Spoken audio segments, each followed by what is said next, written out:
오늘 말씀의 바울은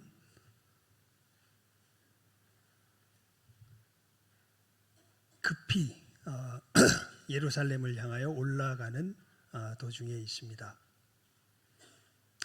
그러면서 이제 마지막 이 중앙아시아 쪽이죠. 이 떠나기 전에 급히 에베소로 그 근처에 있는 수많은 목사님들을 청하여 부릅니다. 불러서 이제 그분들에게 당부하는 말씀 중 일부가 사실은 오늘 우리가 읽었던 말씀의 내용입니다. 근데 지금 우리 바울은 이 말씀을 읽어보면 굉장히 비장한 마음으로 지금 이 말을 하고 있는 것을 볼 수 있습니다. 어떤 식의 비장함이냐 하면 그러니까 이 생각이 있어요. 지금 바울에게는 이렇게 될 것이라고 생각합니다. 내가 이번 예루살렘으로 가는 여행 속에서 아마도 죽게 될 거다.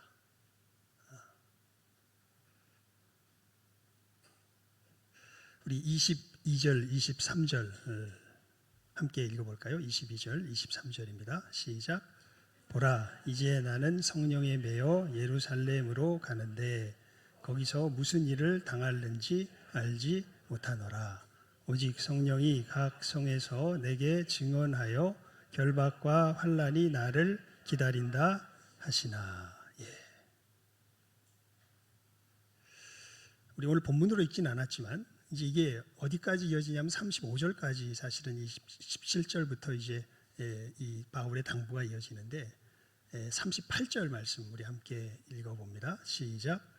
다시 그 얼굴을 보지 못하리라 란 말로 말미암아 더욱 근심하고 배에게까지 그를 전송하니라. 그러니까 바울의 이야기를 들은 이 목사님들이 바울이 한 이야기 속에서 어떤 얘기가 있었냐면 내가 너희 얼굴을 다시는 보지 못할 것 같다 이런 얘기를 하거든요. 그러면서 지금 예루살렘에 올라가는 이 길 속에 각 성에서 내게 환난과 결박이 기다리고 있다. 이제 그렇게 이야기를 하니까 야, 그럼 우리가 이제 바울의 얼굴을 이게 마지막으로 보는 건가? 이제 이런 이 마음 속에서 이제 더욱 근심하여 배에게까지 이제 그를 전송하였다 이렇게 나와 있는 거죠. 그러니까 그 속에서 지금 바울이 그러니까 어떻게 보면 유언과도 같이 지금 교회를 돌보는 정말 복음이 증거되어서 하나님의 이 백성들이 이제 서게 되고 그 백성들을 돌보는 그 목사님들을 사실은 불러서 이제 그들에게 마지막 유언과도 같은 당부를 하는 것이 이제 오늘 말씀의 내용인 것이죠. 그래서 무슨 얘기를 하나 보니까 그래서 이것을 한번 우리 앞에만 제가 오늘 본문으로 읽었는데 한번 이렇게 쭉 쫓아가면서 한번 사도 바울의 한 이야기 자체를 우리가 좀 살펴보면 좋겠습니다. 그들에게 말하되 아시아에 들어온 첫날부터 지금까지 내가 항상 여러분 가운데서 어떻게 행하였는지를 여러분도 아는 바니 곧 모든 겸손과 눈물이며 유대인의 간계로 말미암아 당한 시험을 참고 주를 섬긴 것과 유익한 것은 무엇이든지 공중 앞에서나 각 집에서나 거리낌이 없이 여러분에게 전하고 가르치고 유대인과 헬라인들에게 하나님께 대한 회개와 우리 주 예수 그리스도께 대한 믿음을 증언한 것이라. 먼저 사도 바울이 자기가 한 일을 갖다가 그 어떤 상황 속에서 무엇을 행하였는지를 아주 이 전체적으로 간략하게 요약해서 이야기를 합니다.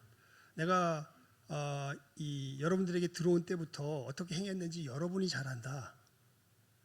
이 복음을 전하려고 하는데 정말 어마어마한 여러 어려움들이 이 사도 바울에게 사실은 있었습니다. 특별히 이제 제일 이 현실석에서 제일 힘들었던 것이 이제 유대인들의 관계로 말미암아 이제 당한 시험이었던 거죠. 그리고 겸손과 눈물이며 여러 가지 뭐 이렇게 쓴 것을 볼 때에 여기에 구체적으로 표현하기 힘든 여러 가지 또 다른 어려움도 있었던 것 같습니다. 그런데 그 속에서도 변함없이 하였던 것이 무엇이냐면 유익한 것을 계속해서 여러분들에게 전했다는 거예요. 공중 앞에서나 각 집에서나 이 유익한 것을 거리낌이 없이 여러분에게 전하였다. 그것도 유대인과 헬라인을 가리지 않고 유익한 것을 전하였다. 그 유익한 것의 핵심 내용이 무엇이냐면 하나님께 대한 회개와 우리 주 예수 그리스도께 대한 믿음을 증언한 것이다.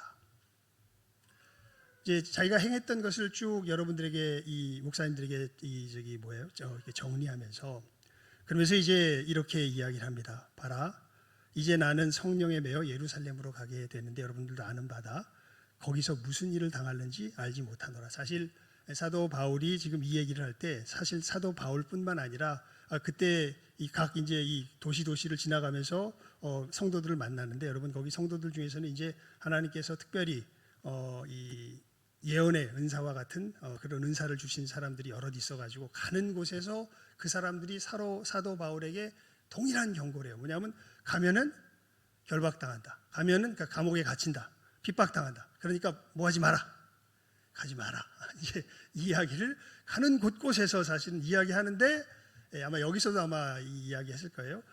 그런데 이제 사도 바울이 굳이 이야기하는 거예요.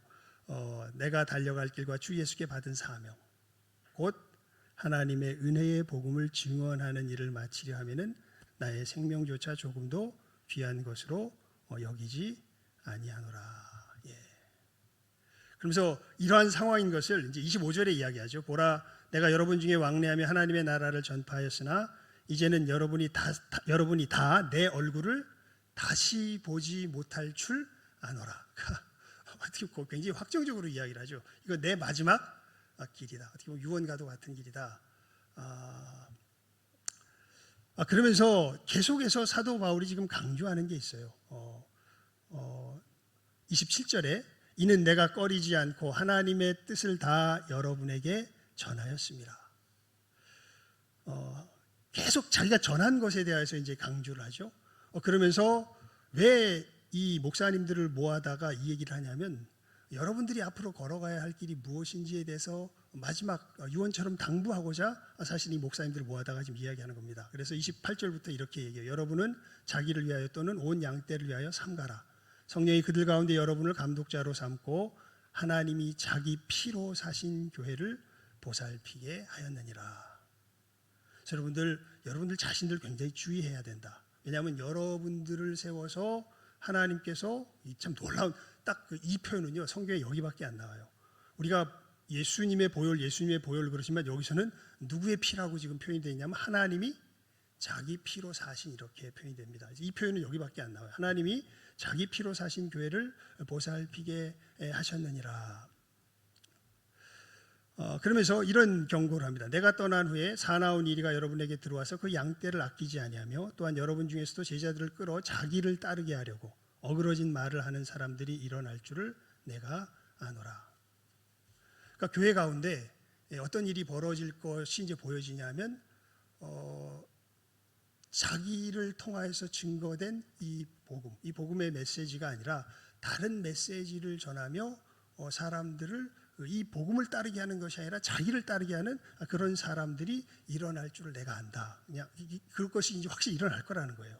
그래서 이 지금 목사님들을 불러다가 그 이야기를 합니다. 지금 이야기를 하는 겁니다. 그러므로 여러분이 일깨어 내가 3년이나 밤낮 쉬지 않고 눈물로 각 사람을 훈계하던 것을 기억하라.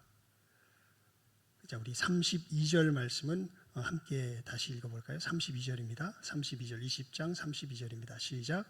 지금 내가 여러분을 주와 및 그 은혜의 말씀에 부탁하노니 그 말씀이 여러분을 능히 든든히 세우사 거룩하게 하심을 입은 모든 자 가운데 기업이 있게 하시리라. 아멘. 그러면서 지금 내가 여러분을 주와 및 그 은혜의 말씀에 부탁하노니 그 말씀이 여러분을 능히 든든히 세우사 이렇게 이야기합니다. 그러니까 사도 바울이 이제 자기가 이제는 마지막 보게 될지도 모르는데 여러분들 정말 이 부분에 있어서는 절대 흔들리지 말고 똑바른 길을 바르게 걸어가야 합니다. 라고 이제 이 목사님들에게 당부하는 그 얘기가 다른 것이 아니라 이 은혜의 말씀, 우리 모두를 능히 든든히 세우며 거룩하게 하심을 입은 모든 자 가운데서 기업이 있게 하시는 이 은혜의 말씀을 증거함에 충성되십시오. 여기서는 굉장히 정말 놀라운 이야기입니다. 누가 충성한 것 같이, 자기가 충성한 것 같이 여러분들도 이 은혜의 말씀을 증거함에 충성되십시오. 이렇게 이제 마지막 자기의 이 길이 마지막 만남이 될지도 모르는 이 만남 속에서 사도 바울이 목사님들에게 이제 부탁하는 것이 우리가 읽은 본문 말씀의 내용입니다. 여러분, 교회에서 일어나는 일이 뭘까요? 교회에서 일어나는 일.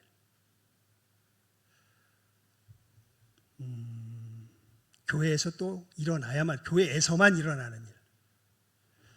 한마디로 말하면요, 이건 교회에서밖에 딴 데서는 절대 일어날 수 없습니다. 한마디, 그게 뭐냐면 하나님과 관계가 바르게 회복되는 거예요. 분명히 아셔야 됩니다. 여러분, 교회에서만 일어날 수 있고 다른 데서는 절대 안 일어나요. 정말 교회에서 가장 본질적으로 추구하고 우리가 바라고 사실은 힘쓰고 푯대로 바라봐야 할 것이 무엇이냐면 하나님과의 바른 관계가 회복되는 일입니다. 정의사회 구현하는 거 그거 교회에서 하는 거 아니에요? 쉽게 말하면 좀 약간 그 오해가 있을 수도 있는데 아닙니다. 여러분, 정의사회 구현하는 거 교회에서 하는 거 아니에요. 왜냐하면 그 정의라는 기준 자체가 시대마다 사람마다 다릅니다. 여러분, 상식적으로 생각해봐. 저기 에스키모 거기에 가면요, 친구가 아주 친한 친구가 오잖아요. 아주 반가운 친구가 오면 자기 아내를 친구한테 준답니다. 잘하고. 그게 어디에선 상식이에요. 에스키모에서는 상식이에요. 우린 그렇게 되면 어떻게 돼요? 큰일 날 일 아니에요. 저기 잡혀갈 일인데 에스키모에서 그게 상식입니다.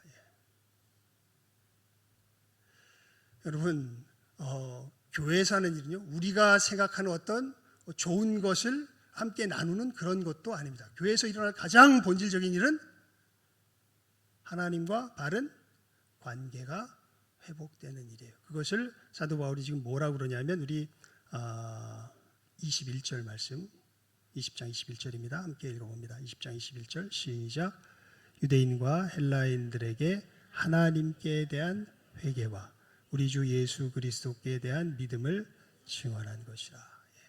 여기 보면 사도 바울이 즉 자기가 한 모든, 자기 안에서 예수님께서 행하신 모든 역사를 딱 이 두 마디로 사실은 요약을 해요. 이게 뭐냐면 첫 번째가 하나님께 대한 무엇? 회개. 그러니까 교회에서 일어날 가장 본질적인 일은 사실은 뭐가 일어나야 되는 게 하나님께 대한 회개가 일어나는 거예요. 각 사람들이 누구께? 하나님께 회개하는 역사가 일어나는 것이 교회에서 이루어져야 될 가장 본질적인 일입니다. 다른 건 다 2차적인 일이에요. 기껏해야. 가장 핵심적인 일은 어떤 일이 일어나는 거예요? 하나님께 대한 회개의 역사가 일어나는 거예요. 이걸 어떻게 여러분들에게 가장 직관적으로 설명을 드릴 수 있을까? 하나님께 대한 회개가 뭘까? 며칠 전에 시골 의사라고 하는 분이 이제 유튜브를 만들어서 올린 것을 봤습니다. 이 사람 정말 시골 의사예요. 시골 의사. 그런데 예수 믿는 사람입니다. 그러면서 올린 것 중에 이제 이런 내용의 이 영상이 있어요. 무슨 내용이냐면 너 왜 친구들이 너 왜 의사인데 왜 예수를 믿어? 이런 것에 대한 답변이 이제 나와 있는 영상입니다. 이제 거기 보니까 자기 친구들이 자기한테 그런다는 거예요. 너 의사 아니냐? 의사는 일종의 과학자인데 야, 이 과학적 근거도 없는 성경의 내용을 너는 어떻게 의사가 돼서 믿을 수 있어? 이렇게 이야기를 하는 거예요. 그러니까 이 의사가 참 말을 굉장히 천천히 해요. 이 영상은 10분짜리인데 보통 사람들이 그 말로 하면 제가 볼 때 5분이면 다 할 것 같은데 이 사람은 굉장히 천천히 해서 그것을 10여 분 동안 하더라고. 근데 간단하게 말하면 이렇게 이야기를 합니다. 그래, 그거 좀 어떻게 보면 내가 봐도 이상하긴 하다. 이제 이렇게 그렇게 묻는 사람들의 무장을 해제시켜 버립니다. 내가 봐도 이상하긴 한데 사실 이런 일이 있었다. 그렇게 이야기를 합니다. 어떤 일이 있었냐면 자기는 사실 어렸을 때부터 이제 교회에 다녔나 봐요. 교회에 다녔는데 어렸을 때 교회에 다닌 이유는 딱 하나입니다. 그냥 교회 형, 누나, 친구들하고 노는 게 좋아서. 신앙이 있어서 간 게 아니에요. 그냥 노는 게 좋아서 갔던 거예요. 그래서 청년 때가 되니까 이제 가기 싫더래. 내가 교회 왜 가야 되지? 그런 막 그냥 교회 갔던 이유는 믿음 때문에 갔던 게 아니라 그냥 노는 게 좋아서 갔던 거였기 때문에 이제는 뭐 점점 크면서 이제 먹고 살릴 생각해야 되죠. 여러 가지 생각하니까 이제 뭐 더 이상 마냥 어렸을 때 마냥 놀고 먹을 수는 없잖아요. 그러니까 이제 근심이 되는 거죠. 내가 교회 도대체 왜 가야 되지? 이렇게 이제 이 의심이 드는데 자기 대학 의사니까 의대를 나왔겠죠. 대학 선배가 자기 이제 후배들을 다 집합을 그때만 해도 그분 보니까 나이가 좀 저 연배는 아닌 것 같지만 저보다 약간 난진 것 같지만 그때만 해도 선후배가 시골에서는 좀 이렇게 엄격했나 보죠. 다 집합을 시켜가지고 야 너희들 다 나 따라와. 그래가지고 어디로 데려갔냐면 아주 조그만 교회 부흥회를 멱살 잡고 데리고 갔대요. 근데 이제 선배가 시키니까 어쩔 수 없이 이제 거기에 갔는데 거기 가서 예배를 드리는데 그 교회가 무슨 큰 교회도 아니고 정말 조그만 시골 교회랬답니다. 그리고 오셨던 목사님도 뭐 우리가 보통 아는 유명한 사람도 아니고 그냥 잘 모르는 어떤 목사님이 오셔서 말씀을 전하시는데 그때 정말 자기 깊은 데서 큰 울림이 있으면서 깨달음이 오는데 내가 정말 죄인이구나. 근데 너무 재밌는 건 거기에 함께 갔던 다른 어떤 사람도 자기와 같은 경험을 한 건 아니에요. 그냥 신기하게 이 사람만 그 순간에 그래서 자기를 데리고 왔던 형이 놀래요. 야, 너 왜 그래? 왜냐면 하도 흐느껴 우니까. 근데 이 사람이 운 것은 왜 울었냐 하면 다른 것 때문에 운 것이 아니라 정말 자기가 그러니까 뭐 내가 요것도 잘못하고 요것도 잘못하고 이런 정도의 이 자기 죄인됨에 대한 인식이 아니라 그냥 내 존재 자체가 죄구나라는 것을 느꼈다는 거예요. 그 속에서 어찌할 수가 없었다는 거예요. 여러분, 그러면서 이런 예를 듭니다. 자기 키가 181이래요. 요즘으로 말하면 별로 그렇게 그냥 약간은 큰 키다 이 정도지만 그 나이대에서는 제가 볼 땐 굉장히 큰 키였을 것 같아요. 근데 우리 저도 사실은 181은 되는 것 같고 우리 김동진 목사님 저보다 더 큰 것 같고 우리 동근이는 뭐 우리 교회에서 제일 큰 것 같고 키 큰 사람 많은데 아마 그 당시에는 이분이 이제 그렇게 예를 들면 자기 키가 꽤 크다라는 걸 일단 말하고 싶었는데 181인데 내가 181이지만 서장훈 씨가 내 옆에 오면 내 키가 크다 작다 이렇게 느꼈을 것 아니냐는 거예요. 그래서 왜 그랬을까 보니까 정말 그 누구보다도 거룩한 분이 내 옆에 오셨다면 내가 죄인인 것을 깨달아 알지 않겠냐고. 그 이야기를 하면서 그때부터 성경을 볼 때 이 말씀이 믿어지더라는 거예요. 이해가 되는 건 아닌데 어떻게 돼요? 믿어지더라는 거예요. 여러분, 그 하나님께 대한 회개의 첫 역사는요, 우리가 정말 우리 존재 자체가 하나님께 죄인이라는 것을 진실하게 깨달아 알게 되는 데서부터 시작됩니다. 그러니까 교회에서는 이 역사가 일어나는 곳이에요, 유일하게.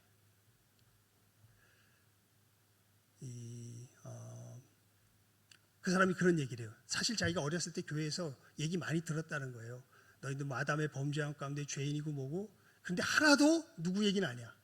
내 얘기는 아니야. 왜냐하면 이 사람 보니까 소위 말하는 엄마 친구 아들이에요. 잘 자랐어. 의대에 나와서 의사 된 거잖아요. 그러니까 보니까 어렸을 때 뭐 자기가 크게 나쁜 짓 한 것도 없고 다른 사람 아프게 하거나 해 끼친 일 없고 엄마 부모님 말씀 잘 듣고 또 공부도 잘했을까요? 못했을까요? 잘했겠죠. 잘했으니까 의대 갔겠지. 예, 잘했고. 그러니까 뭐 내가 뭐 그렇게 크게 죄인이라는 생각을 전혀 하지 않았는데 교회 가니까 뭐라 그래? 너는 아담의 범죄한 가운데 죄인이고 우린 다 하나님 앞에서 죽을 수밖에 없는 죄인이다라는 얘기를 하는데 이게 전혀 누구 얘기가 아니에요. 내 얘기가 아닌 거예요. 왜 그러냐면 이 사람의 고백에도 나왔던 것처럼 자기 자신을 늘 누구랑 비교했던 거예요. 간단하게 말하면 주변 사람들하고 비교했던 거예요. 근데 그 부흥의 순간 누가 옆에 오신 거예요. 하나님께서 옆에 오신 거예요. 그러니까 누가 드러나요? 자기 자신이 드러나요.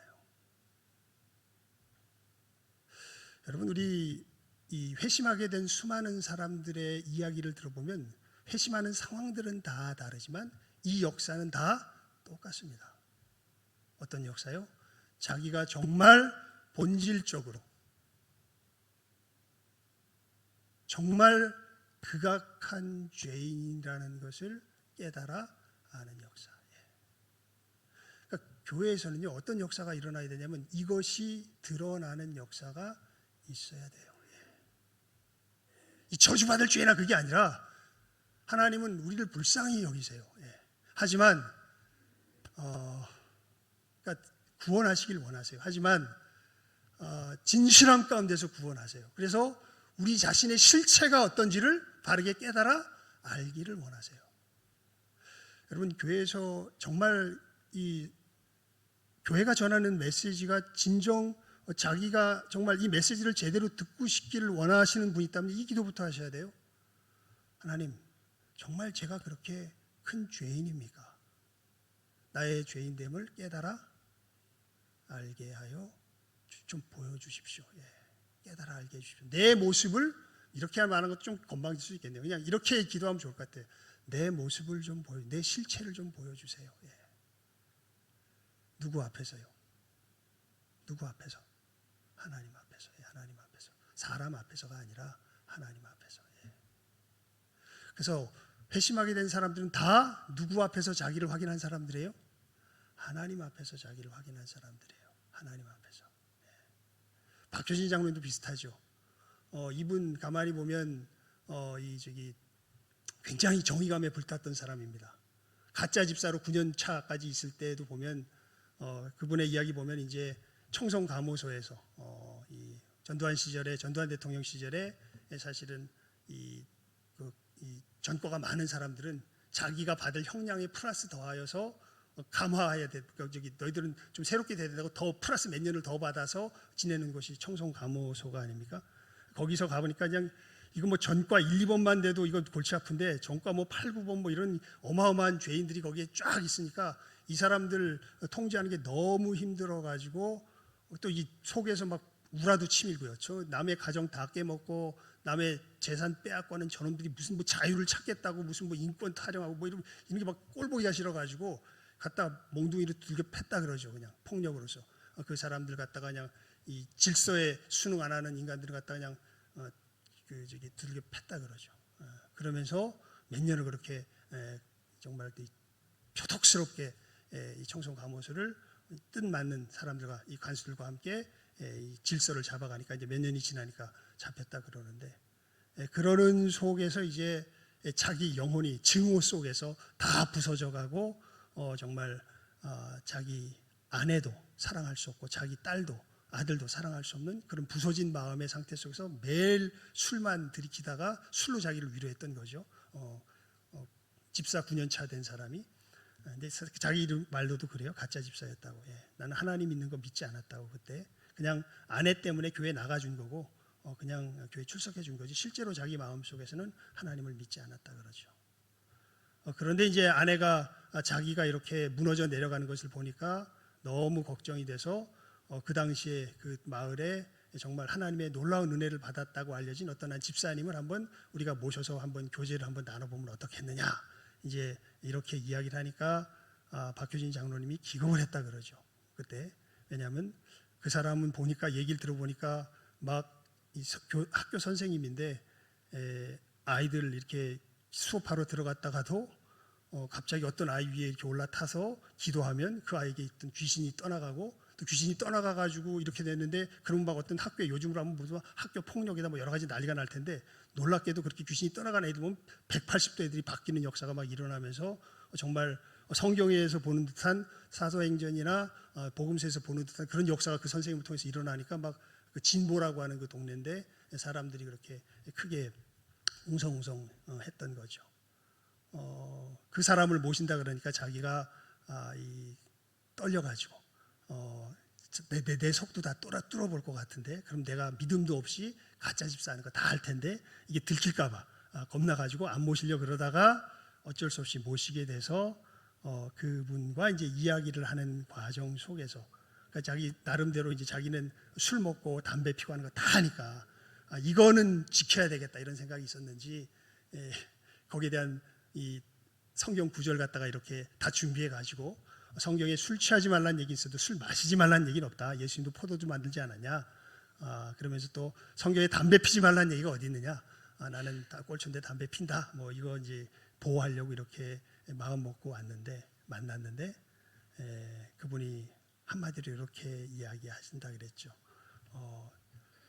성경 한 군데 읽자고. 고린도후서 3장 16절 읽으면서 너희 몸이 하나님의 성전인 것과 하나님의 성령이 너희 안에 거하시는 것을 알지 못하느냐. 그 말씀을 읽은 다음에 뇨를 갖다가 뇨 하면서 이렇게 그 의문문으로 읽으면서 박준희 장로한테 그러죠. 우습지요. 말씀을 어떻게, 그러니까 박준희 장로도 말씀을 어떻게 저따위로 싸가지 없게 읽나, 저거 틀림없이 이단이다 뭐 이제 이렇게 생각할 정도로 이야기를 하는데, 우습지요 라고 말하면서, 사실 하나님께서 이 말씀을 적으실 때 이 안타까워서 의문문으로 하지 않으실까라는 생각에서 그렇게 읽었다고. 그래서 뭔 얘기를 하냐면, 불교에서 지성을 쌓는 사람들도 정말 부처한테 지성을 드리러 갈 때 자기 마음을 정결하게 하려고, 자기 몸을, 정신을 정결하게 하려고 입에다가 수건 물고 사실은 자기를 정결해서 가게 한다고 하는데, 너희 몸이 하나님의 성전이라 그러는데 이 하나님의 성전에다 술을 때려 박을 이유가 어디 있으며, 그 담배 연기를 이 몸에다 갖다가 들여볼 이유가 어디 있겠냐고. 꼭 그것이 말씀에 그저 담배 피지 말라, 술 취하지 말라라고 나와야 지키겠냐고. 이 얘기를 하고 그냥 저 사람 믿는다 안 믿는다 이것도 아무 말도 안 하고 그냥 돌아갔다 그래요. 근데 그때 박규진 장로님이 마음속에서, 마음 깊은 곳에서 그 얘기가 나왔다는 거죠. 그러네, 정말 그러네. 여러분, 우리들 속에 보면요, 우리가 기준이 되어서 내가 선악의 주제자가 되어서 모든 것을 판단하면서 놀랍게도 깊은 곳에 가보면요, 내가 정말 소중하게 여기는 것 속에서 하나님의 말씀이 분명히 들리는데도 내가 거역하고 있는 것이 있습니다. 여기서 벗어나는 사람이 아무도 없습니다. 근데 이것을 우리가 왜 잘 모르냐면, 늘 이것을 누구와 비교를 해요? 옆에 사람들과 비교해요. 그리고 대부분 보면 실제로 신기하게도 사람들을 볼 때는 우리들은 사람들도 있는 모습 그대로 못 봐요. 그냥 내가 머릿속에 그려가지고 저 사람들은 좀 낮춰놓고 나는 늘 살짝 높여놓은 상태에서 봅니다. 그러니까 우리는 좀처럼 내가 조금 그럴듯한 내 마음에 흡족한 모습이 있으면 절대로 내가 뭐라는 생각이 잘 안 들어요? 죄인이라는 생각이 잘 안 들어요. 그런데 진짜 은혜를 받는 사람들은요, 누구 앞에서 자기 모습을 보게 되는 거예요? 하나님 앞에서 자기 모습을 보게 되는 거예요. 그 시골 의사처럼, 이 박효진 장로님처럼. 그러면 우리가 정말 하나님 앞에 진노를 받아 정말 죽을 수밖에 없는 죄인이라는 것을 마음 깊은 곳에서 깨달아 알게 되죠. 그러면서 이 죄에서 어떻게 돌이킬 수 있을지 정말 하나님을 섬기고 싶은데, 그것이 정말 우리 마음속에 깊은 고민이 되는 사람들, 이 사람들에게 보내주신 분이 누굴까요? 그게 예수님입니다. 그래서 예수님을 만나는 사람은 이 소원이 있는 사람이 만나요. 이 소원이 없는 사람은 아무리 교회에 나와도 만나요, 못 만나요? 못 만나요. 내가 하나님 앞에서 죄인이라는 것에 대한 전혀 인식이 없으면 여기 수백 년을 교회에 출석을 해도 누구를 만날 수가 없어요. 예수님을 만날 수가 없어요. 왜냐하면 예수님이 왜 필요한지를 모르거든요. 예수님이 무엇을 행하셨는지를 모르거든요. 그래서 사도 바울이 이 목사님들에게 붙들어 놓고서 딴 거 얘기할 게 아니라 우리가 해야 될 일이, 교회에서 벌어지는 일이 다른 거 아니라 이 일이다. 하나님께 대한 무엇과? 회개와 우리 주 예수 그리스도께 대한 이 믿음. 그래서 이 믿음으로 말미암아 우리가 이 죄에서 돌이켜서 누구를 섬길 수 있게 돼요? 하나님을 섬길 수. 왜냐하면 아까도 말씀드렸죠. 여러분, 이 하나님 앞에 죄인이라는 걸 알게 되면요, 우리 안에서는 절망할 수밖에 없어요. 진짜 그래요. 이 절망을 모르고선 예수님 앞에 나올 수가 없어요. 왜냐하면 다른 길이 없기 때문에, 내 안에서는 어떤 길도 보이지 않기 때문에. 한데 이 죄를 이기지 못하면 하나님의 진노 가운데 멸망받을 수밖에 없는 게 나라는 걸 너무나 분명하게 알게 되니까 어찌할 수가 없는 거예요. 누가 날 도와주셔야 돼요. 누가 날 건져주셔야 돼요. 그분이 누구세요? 예수님이세요. 주의 피로 이룬 샘물 참 깊고 넓도다. 구원하는 그 신능력 다 찬송할지라. 찬송하세 주의 보혈 그 샘에 지금 나아가. 죄에 물든 나의 마음 그 피로 씻어 맑히네. 우리가 조금 전에 불렀던 찬송이죠. 여러분, 복음 부흥의 역사는요, 다른 것이 아니라 이것이 우리 심령에 진실하게 깨달아 알아지게 되는 역사입니다. 교회는 다른 일이 벌어지는 것이 아니라 이 역사가 벌어지는 것이 어디예요? 교회예요. 이렇게 될 때에, 그때에 이 사람들을 통해서 진정한 의미의 사회 정의가 일어나기 시작하고요, 이 사람들을 통해서 진정한 의미의 여러 가지, 우리 오늘 뭐라고 인사 나눴죠? 복의 통로가 되세요. 우리는요, 우리 상태로는요, 복의 통로가 아니라 파멸의 통로입니다. 여기만 우리가 말씀 한번 찾아 읽읍시다. 오늘 새벽 기도의 시간에 읽었던 본문인데요, 요한계시록 11장입니다. 요한계시록 11장. 여기만 우리 찾아 읽읍시다. 요한계시록 11장 18절 말씀인데요, 요한계시록 11장 18절 말씀입니다. 요한계시록 11장 18절 함께 읽어봅시다. 우리 하나니까요. 요한계시록 11장 18절 말씀 함께 읽습니다. 시작. 이방들이 분노하매 주의 진노가 내려 죽은 자를 심판하시며 종 선지자들과 성도들과 또 작은 자든지 큰 자든지 주의 이름을 경외하는 자들에게 상 주시며 또 땅을 망하게 하는 자들을 멸망시키실 때로 소이다. 여기 보면 예수님을 믿지 않는 사람들을 어떻게 표현하고 있냐면 땅을 멸망시키는 자들, 이렇게 표현해요. 그러니까 여러분, 내 주변 사람이 되게 착해, 그리고 자선도 많이 베풀어. 그런데 저 사람 예수 안 믿어. 이 말씀에 의하면 그 사람은 이 땅을 뭐 하는 사람이에요? 뭐 하게 될 사람이에요? 멸망시킬 사람이에요. 여러분, 공산주의 아시죠? 20세기에 이 온 세계를 휩쓸었던 공산주의가 표방하는 이야기가 좋은 이야기예요? 나쁜 이야기예요? 좋은 이야기죠. 사실은 물질 다 우리 공평하게 나눠 가져서 그것으로 말미암아 일어나는 싸움 없어지게 해서 우리 사이좋게 살자, 뭐 그런 식의 이야기를 하잖아요. 그런데 그 원칙을 심으려고 어떤 일이 벌어지냐면 수많은 나라에서 어마어마한 피가 흘러나게 됩니다. 그러니까 좋은 거 하자고 그러는데, 그래서 레닌 같은 사람이 이런 얘기를 해요. 만약 온 세계의 3분의 2가 공산주의자가 아니고 3분의 1이 공산주의자라면 3분의 1을 다 죽이고 3분의 1로서 공산주의를 이루겠다, 그런 얘기를 합니다. 그러니까 여러분, 우리가 나름대로 여기는 정의가요, 우리를 살게 하지 못합니다. 우리가 정의의 이름으로 나갈 때 놀랍게도 참 놀라운 거죠. 여러분, 아까 우리 읽었던 말씀에 보면 예수 밖에 있는 사람들은 결국 땅을 뭐 하는 사람이 되고 말아요? 멸망시키는 사람이 되고 말아요. 많은 엄마들이 자식을 정말 공부를 열심히 시켜서 좋은 대학 보내려고 하는데 그중에 자식이 잘 맞아서 거기 쫓아오는 아이들도 있지만 많은 부분은 자식이 잘 못 쫓아오는 아이들도 있어요. 그러면 엄마의 열심이 세고 엄마의 사랑이 강하면 강할수록 그것은 자식을 살리는 길입니까? 죽이는 길입니까? 죽이는 길이죠. 하지만 엄마는 사실 자식이 어떻게 되길 바라서 그 일을 했던 거예요. 잘 되길 바라서 그 일을 했던 건데 자기에게 진정한 잘 되는 길이 뭔지를 아는 지식이 없으니까 자기의 열심이 결국 오히려 자기 자식을 어떻게 하게 돼요? 죽이게 되죠. 사실 우리의 상태가 그렇습니다. 우리는요 하나님 밖에 있으면은 땅을 뭐하는 자들일 수밖에 없어요? 멸망시키는 자들일 수밖에 없어요. 근데 그걸 알아야 되는데 우리가 몰라요. 그 아는 게 정말 은혜입니다.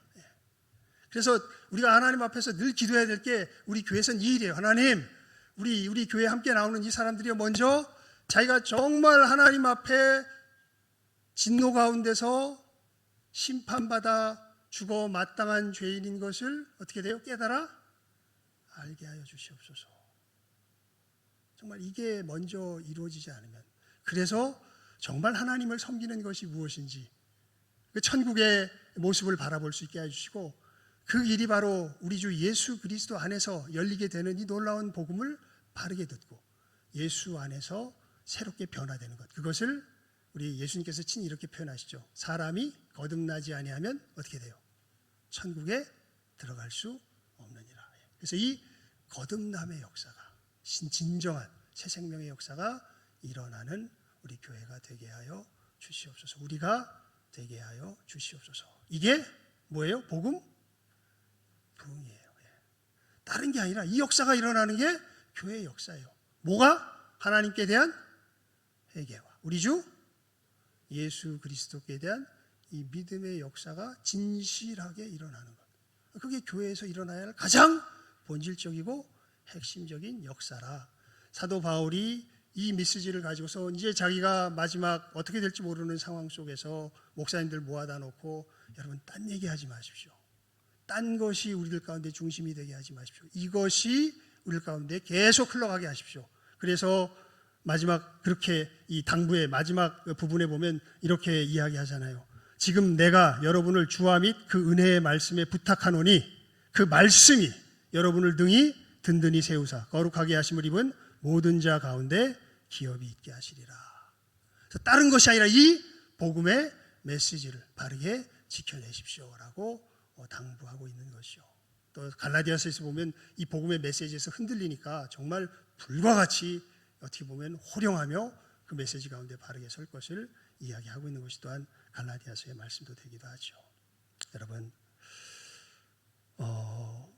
우리가 다른 무엇보다 우리 교회 속에서, 그러니까 이 역사가 일어나면 다른 건 그 다음에는 하나님께서 알아서 우리들 가운데서 우리의 형편에 맞게 다 이렇게 해결해 주실 거예요. 이건 제 얘기가 아니라 예수님의 약속이에요. 너희는 먼저 그의 나라와 그의 의를 구하라. 그리하면 이 모든 것을 너희에게 더하시리라 말씀하시니까, 다른 것보다요, 우리가 정말 하나님, 우리 교회에서 무엇이 정말 힘있게 절대 잃어버려진 바 되지 않고 꾸준하게 늘 일어나야 할까요? 그러면 딱 이 얘기예요. 하나님께 대한 회개와 우리 주 예수 그리스도께 대한 이 믿음의 역사가 우리 가운데서 꾸준하게 흘러가게 하여 주시고 늘 일어나게 하여 주시옵소서. 이 복음 부흥의 본질을 바르게 깨달아 알고 이 역사를 함께 이루어가는 이 시간 함께하는 우리 모든 귀한 복된 영혼들, 우리 신성교회가 될 수 있기를 주님의 이름으로 축원을 드립니다. 기도하겠습니다. 하나님 아버지, 감사합니다.